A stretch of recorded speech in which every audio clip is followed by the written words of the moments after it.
the larger things you've been teaching, sharing, the boxes it ticks, and your thoughts on the economic shutdown and where that could go.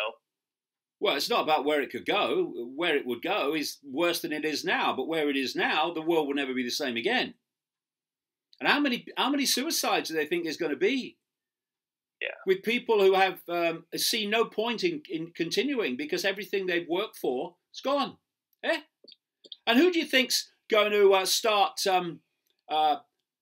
sucking up the property and the resources, where people have taken out loans for their businesses, which they can't repay? Who's going to get their property and their business and their resources now? The banks that are owned by the cult. And it's about time people bloody woke up, because I'm getting sick of year after year pointing out that this was coming. It's come. And even then, although lots of people have woke up because of it, but even then, there's people that refuse to see it. It's unbelievable. They have no capacity for free thought. They've made that choice. They should make another, and fast. And of course, Trump as a human being, as a president, with his own agenda, not that I'm a Trump supporter, say the least. He's owned by Israel for a start. But he doesn't want this, because what's going to happen? Or the whole economy's gone. I mean, where do you start? If he gets a second term, whole of that second term, he's going to be responding to this. We have a guy, Prime Minister in Britain, Boris Johnson. It's very clear he didn't want to introduce this. But this is how it works. I'll give you the British example, and this is what's happening in every country. We have an organisation here called Imperial College. And Imperial College have advised the American government, as they've advised the British government and other governments. Imperial College is a very, very big Freemasonic connected organisation in London, with a grotesque history of using computer models to make projections that turn out to be solid gold wrong. There's a list of them. This is where things like the ice caps would have been gone years ago, according to these models, under this hoax of human-caused global warming, which has been perpetrated by the same people. And what the hoax of global warming is demanding as a solution to the problem is exactly what's being demanded as a result of this COVID-19 hoax, which is a transformation of the world economic system, where the tiny few will have more power than ever before. A digital system, cash gone. What's one of the things that is disappearing as a result of this COVID-19? Cash. Yeah, the reason it's disappearing is because I'm getting it all out of my bank. You look at my books from the early 1990s. I was saying one of the agendas is to get rid of cash, delete it, and have a one world single digital currency, which this cult would control. And as a result, oh no, you can catch the virus from cash. I mean, virologists are saying that's bloody nonsense. So, oh no, we must use a card. Cash disappearing faster than ever before as a result of all this. But anyway, Imperial College, a bloke called Neil Ferguson, he's a professor. God help us.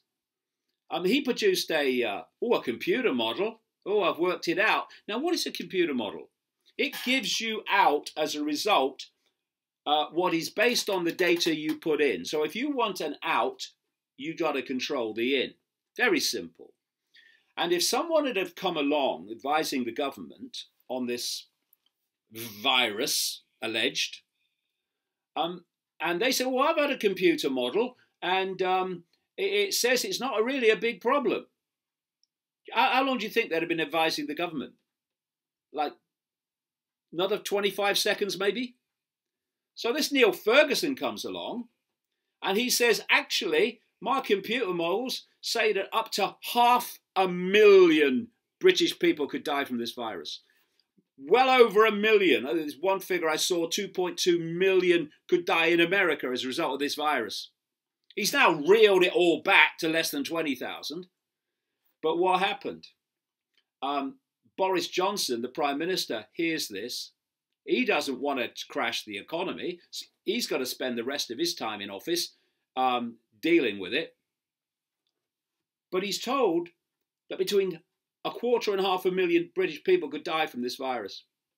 So he introduces the lockdown and destroys the economy. And the figures were clearly nonsensical, but they were so high to justify the lockdown. And then once the lockdown happened, he starts reeling them back. And people like Trump will be faced with something similar. He'll have the dark suits and the computer modelers turning out the result the dark suits want, the deep state. And they'll say, Mr. President, just as they said, Mr. Prime Minister, this is how many people are going to die if you don't lock the country down. And if you don't, and they do, you are going to be blamed. What are they going to do? Almost everybody would lock the country down. And as a result of that, we have well over half the world population now, billions and billions of people, who are under house arrest, in effect. They have no income. The businesses have spent years, much of their lives, many of them, have been destroyed. They'll never reopen. And the great corporations of the cult, like Amazon, will end this with a vastly increased market share, even compared with what they had before. We now have set the precedent that when there's a, quote, virus pandemic, which they can create anytime they bloody like, they don't even need a virus, this is the way to deal with it. And you're going to see these lockdowns and lockdowns. Something else you're going to see. You're going to see the introduction of a vaccine with enormous pressure to make it compulsory. And involved at the very epicenter of that is Bill Gates, another psychopath. Bill Gates is absolutely at the heart of this. First of all, he wants to vaccinate the world. Anything that moves, stick a needle into it. He is massively funding, in fact owns, an organization called Gavi, the Vaccine Alliance, which is developing, and was before this happened, an electronic tagging called a quantum tattoo to tag everyone who's been vaccinated so that they can see who has and who hasn't. 6 weeks before this virus came to public, alleged virus, came to public attention, Bill Gates, the Bill and Melinda Gates Foundation, the World Economic Forum, massively connected to Gates and a major, if not the major, global 1% organization, Johns Hopkins University, or the medical area of that, and Johnson & Johnson and others, they ran a simulation 6 weeks before this happened of a pandemic of a coronavirus and how the world would respond. Exactly what the simulation ran is how the world has responded. And we have the Johns Hopkins organization involved in that, that's now collating all the figures for COVID-19 deaths, brackets not. Johnson & Johnson is right up there, they say, to bring out a vaccine. Other companies that are researching a vaccine, they say, I say the vaccine existed before the thing broke out, are all funded, a great chunk of them anyway, are funded by Bill Gates. And the world policy on this corona hoax is being run by the World Health Organization. The World Health Organization was created by the Rockefeller family. And the second biggest funder of the World Health Organization, second only to the government of the United States, is Bill Gates. And the guy who's at the front of it now, the Director General, a guy called Tedros, member of the human rights destroying Marxist government in Ethiopia, former health minister there who was exposed 3 times for covering up cholera epidemics. He's now head of the World Health Organization, on the say-so overwhelmingly of Bill Gates. Why? Because he'll do whatever he's told. This is what's happening, and people need to wake up to it. Fast.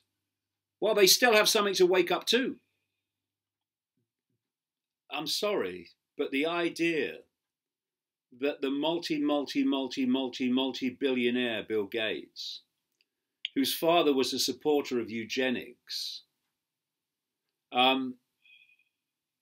could give a damn about the health of the world is naivety taken to a level that is almost impossible to comprehend. Bill Gates said that he was inspired to start the Bill and Melinda Gates Foundation by the Rockefeller Foundation. And there's evidence that actually Gates, if you go back far enough, is a Rockefeller. Well, I was sent a document, a Rockefeller Foundation document from 2010, which was running a scenario of a influenza pandemic globally and how the world would respond. And it's word for word how the world has responded. So, you know, you know, for most of the last 30 years, I've been able to, you know, say to myself, well, people aren't getting it because, you know, we're talking about a plan. We're talking about something that's happening under the radar. So, you know, I understand that they won't go there. But when it's stark staring in your bloody face and you still won't go there, well, that is shocking. And, you know, we are consciousness. We are potentially infinite awareness if we open our minds to it. But much of the human race has simply allowed itself to coagulate into little more than a software program, where you press enter and you get exactly the response that you knew you were going to get, because it's a software program. If I put data into this computer, it doesn't process it and think, well, you know, what do I make of it? When I press enter, it just processes it. And the reason that these simulations and scenarios can be so accurate in the way that humans respond is because of that. They understand human psychology. The whole of this global conspiracy is based on human psychology. Understanding that if you do A, humanity will respond with B. And so, you know, you give up on some people because there's no point. You're just wasting your energy. Yeah. But what's great is that with every one of these things, and massively with this, more and more people become aware enough to say, hold on a minute, there's something going on here, and I don't feel good about it. And this is going to wake a lot of people up. It already has. And the fact that it's waking so many people up, and others still sit there being told what to do by mummy and daddy state, it's just breathtaking, really. And there's another area I quickly want to mention. One of the things that I've said over the years, let me just describe the structure of society that I'm saying that this cult wants, where it wants to go. And I've been saying this for decades, right? So yeah. Put that in the background as I describe it. I've described this wannabe global structure as the Hunger Games society. And if people picture a pyramid, at the top of the pyramid, there's the 1%, this tiny, tiny elite with all the resources, all the control, all the wealth. And at the bottom of the pyramid is basically the rest of humanity in servitude, deprivation, and dependency upon the cult. Remember again, I've been saying this for decades and writing it in my books, not coming up with it now. Right. And between the 1% and the rest of the population is planned to be a vicious military police state to impose the will of the 1% upon the rest of the population and to stop the population challenging the 1%. And you'll see, if anyone's watched the Hunger Games trilogy, why I've called it the Hunger Games Society. Now, this virus hoax has created that society to a massive extent, massive movement towards it, in literally days, 2 weeks, 3 weeks maybe. And again, if people think that's a coincidence, Naivety Anonymous, life membership. And the point being that this pyramid, this Hunger Games society, is designed to be controlled by artificial intelligence. This is what all the smart technology is about, the smart grid, the global smart grid. This is what 5G is about. They have to have 5G level of communication for this AI global grid to function. And psychopaths like Elon Musk will absolutely know that. So will psychopaths like Bill Gates. And so it's not even a fascistic state, although it is experienced like that. It's not a communist state, though it is experienced like that. It's a technocratic state, a technocracy. And a technocracy is defined as a society that is not run by elected people. That's all gone. They want that gone. But run by technocrats, dark suits, bureaucrats, scientists, engineers, etc., to run the system using AI. And this combination now, as again, all this is in my books years and years and years back, this combination now of more and more jobs being taken by AI, we haven't seen nothing yet. And this Armageddon of unemployment around the world as a result of this hoax has created a situation where the population has no income.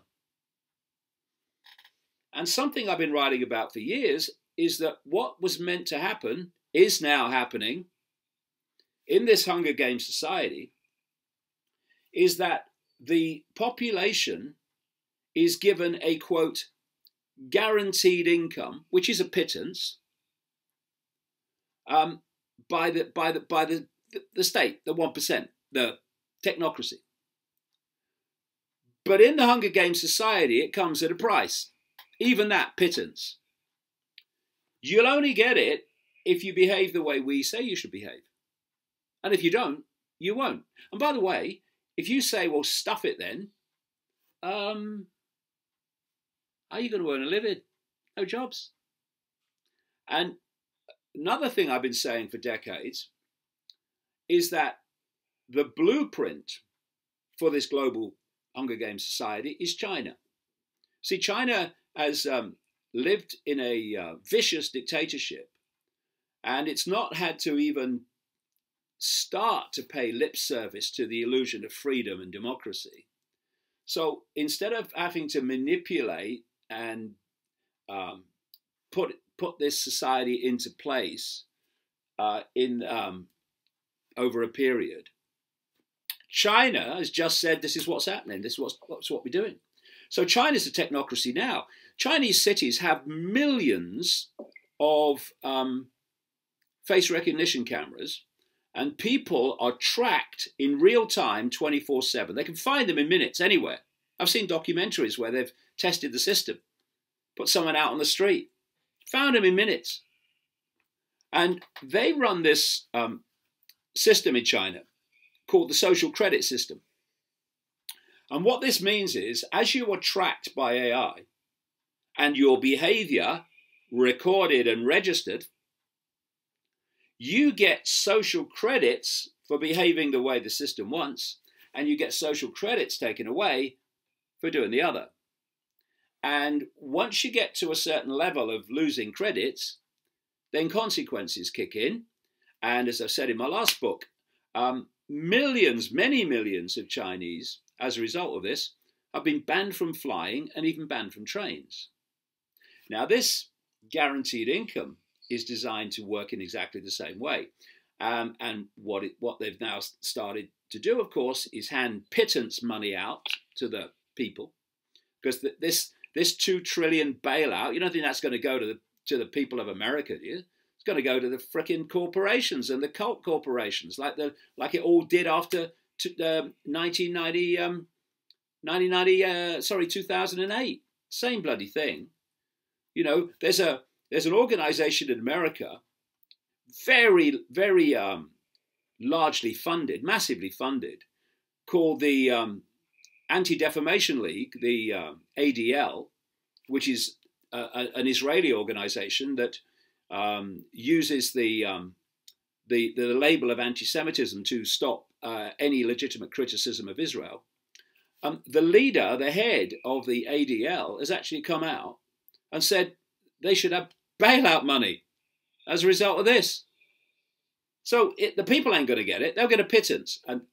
But it's starting the precedent for the many, many strings attached pittance guaranteed income, so long as you do what you're told.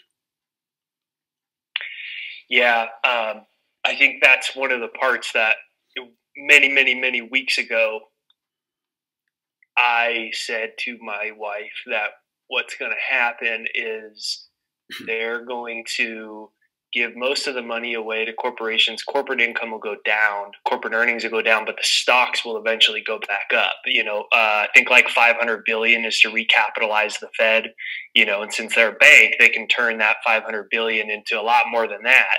And in addition to that, I said, look, they're probably going to announce a digital currency. And that was in the first round of the stimulus, right? In America, that was the first round of the stimulus. And, you know, then this, you know, money to people, $1,200, which. Well, that's going to go a long way, isn't it? Last people 4 weeks. I mean, that's going to go a long way. That's what I mean by the pigeons. Yeah, it's sad to me because, you know, thankfully I'm in at least a lot better financial position than a lot of other people. But $1,200 is not going to help anybody. And then you see Nancy Pelosi already saying, we need another round of stimulus already. Well, the last one just happened. And it's very likely that when this is all said and done, the national debt is going to be greater substantially than the GDP. And and the amount of money that is printed is going to be substantially greater. And you know, that's something that frightens me as well, that I think most people don't realize the economic ramifications of doing something like that, because all it does is create a larger bubble in the bond market in the U.S. dollar. And I was hoping you could talk a little bit about why is it that they even want a digital currency in the first place? Because this is something that, as I told you before we went in air, when I was 19 and, you know, I'm 28 now, so almost 10 years ago, I heard you talk about a lot of these things.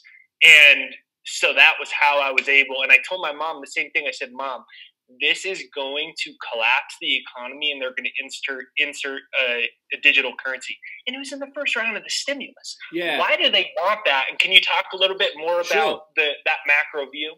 Sure. You go into a store and you hand over digital money, credit card. And the person in the store says, I'm sorry, I want to accept your card. Well, up to this point, you've been able to pay cash. Oh, I'll pay cash then. What happens when there's no cash and the computer says no to your card or your microchip, as it's meant to be eventually? You have no way of purchasing. No way. How can you be involved in any commerce? The only alternative to the digital currency, which is all computerized and therefore people can be shut out from it any time, is barter. And what they will do is they'll say, we're banning barter because you can't tax it. And there'll be a lot of barter going on as a result of this crash. There'll have to be. So it's all about control. It's simply control, all about control. The digital currency has been planned a very, very long time. See, when in the European Union they introduced the euro, I pointed out then this is a stepping stone to the one world digital currency. It got rid of the franc and the lira and the other European countries, currencies rather, and fused it into just one currency. And that was just what I call the totalitarian tiptoe to this one world currency, which can be controlled at a central point. And this is the point. When everything is controlled via AI, everything is digital and electrical, the world can literally be controlled from a central point that's controlling that grid. Literally. You can control the world from an underground base or inside a mountain, of which there are many bases inside mountains in America alone, once you have this system in place. You know, you don't even have to be out there. So how do we stop this? How do we stop this? Well, who's controlling it? Well, we don't know where they are.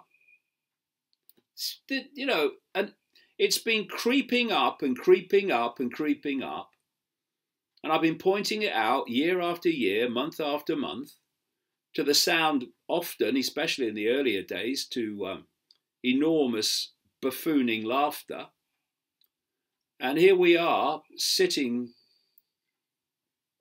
facing that very society so rapidly unfolding.